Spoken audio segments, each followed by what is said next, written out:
మానవ సంబంధాల్లో నమ్మకానిదే పైమెట్టు. ఒక్కసారి నమ్మకం పోతే తిరిగి పొందడం చాలా కష్టం.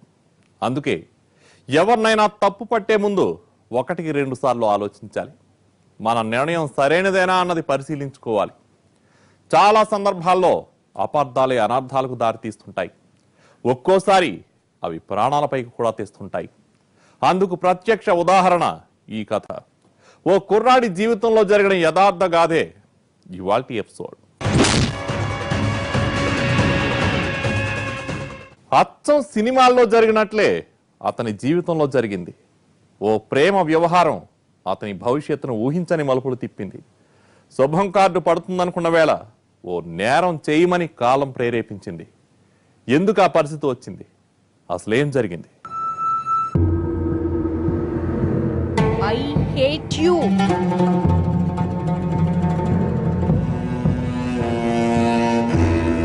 I hate you.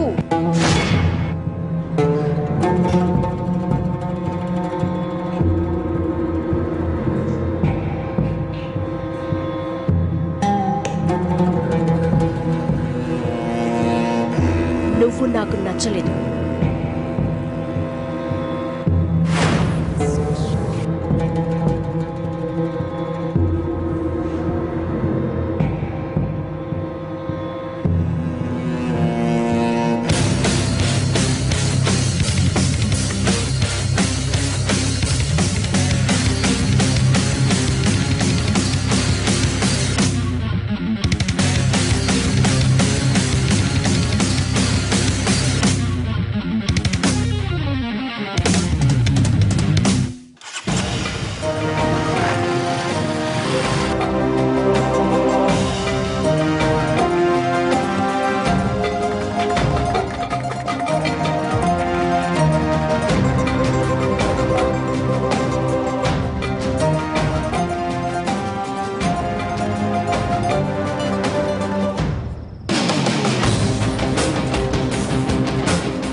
ఇన్నాళ్ళు మీరు చాలా ప్రేమ కథలు చూసుంటారు.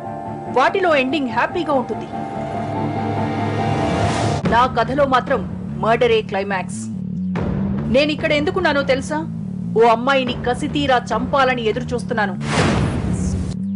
తను రోజు ఇటే వెళ్తుంది. తను రావడానికి ఇంకా ఓ అరగంట పడుతుంది. ఈలోపు నా స్టోరీ జరిగినట్టు మీకు చెప్తాను.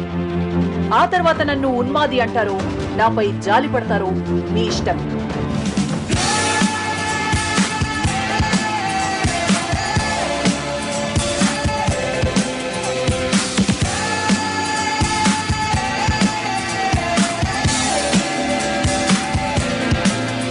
మహబూబ్ నగర్ జిల్లాకు చెందిన నా పేరు అమరేంద్ర.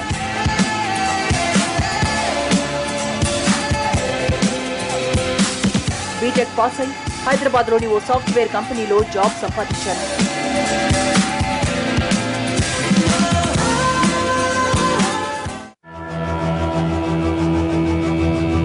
ఓ రోజు కొలీగ్స్ కాల్ చేశారు. పబ్ కి వెళ్దాం రమ్మన్నారు. అలాంటి వాటిపై నాకు ఆసక్తి ఉండదని చెప్పాను.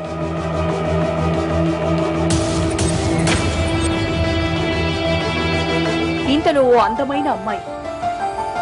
అలా ఇలా లేదు, నా లైఫ్ లో ఫస్ట్ క్రష్ ఆ రేంజ్ లో ఉంటుందనుకోలేదు. చూస్తుండగానే అలా వెళ్ళిపోయింది. ఫస్ట్ టైం కాలం ఆగిపోతే బాగుండనిపించింది. తనను చూసిన ఒక్క చూపుతోనే హార్ట్ కి ఏదేదో అయిపోయింది. ఇక రోజు తననే చూస్తే ఇంకెంత బాగుంటుందో అనిపించింది.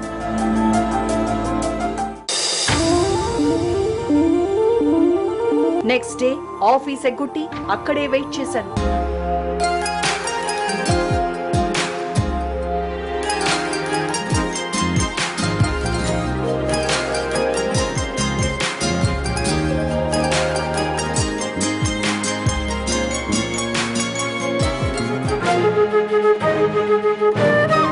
తను రానే వచ్చింది. చూస్తుండగానే అలా వెళ్ళిపోతుంటే నేను ఊరుకుంటానా? ఫాలో అయ్యాను.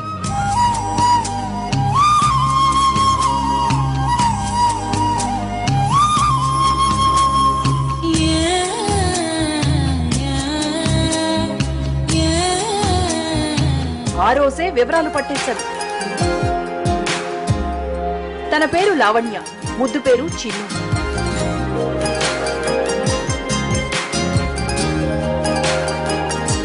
బీటెక్ సెకండ్ ఇయర్ చదువుతోంది. తన ఫేస్బుక్ అకౌంట్ చూశాను, చాలా యాక్టివ్ గా ఉంది. వెంటనే ఫ్రెండ్షిప్ రిక్వెస్ట్ పంపాను.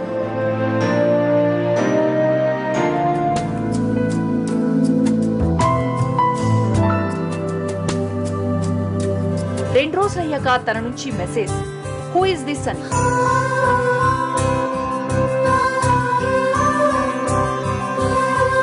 నన్ను పరిచయం చేసుకున్నా, ఫ్రెండ్ గా ఓకే చేసింది. అంతే, ఆ క్షణం ప్రపంచ యుద్ధంలో గెలిచినట్లు అనిపించింది.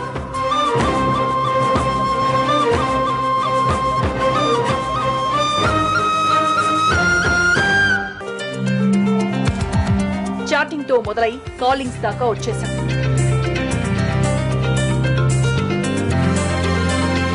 నిజంగానే తను ఏంజెల్. నన్ను అప్సెట్ చేయకుండా రోజుకోసారైనా తన వాయిస్ వినిపించేది. నా హార్ట్ కి హై ఎనర్జీ ఇచ్చేది.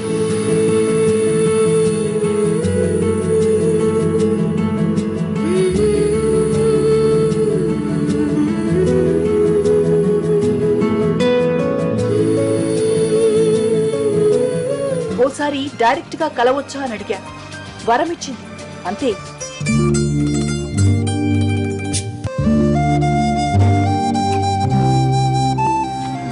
అప్పటి నుంచి కలుసుకోవడాలు కామన్ అయ్యాయి.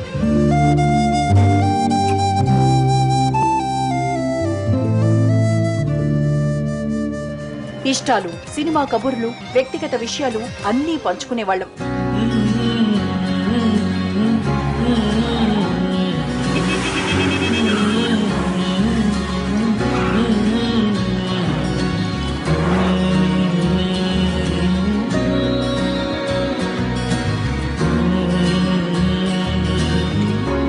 రోజులు అలా గడిచిపోయాయి.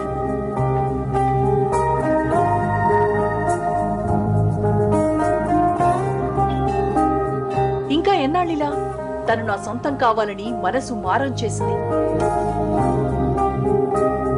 నెక్స్ట్ డే తన పుట్టినరోజు. ఆ రోజే ప్రపోజ్ చేయాలనుకున్నా.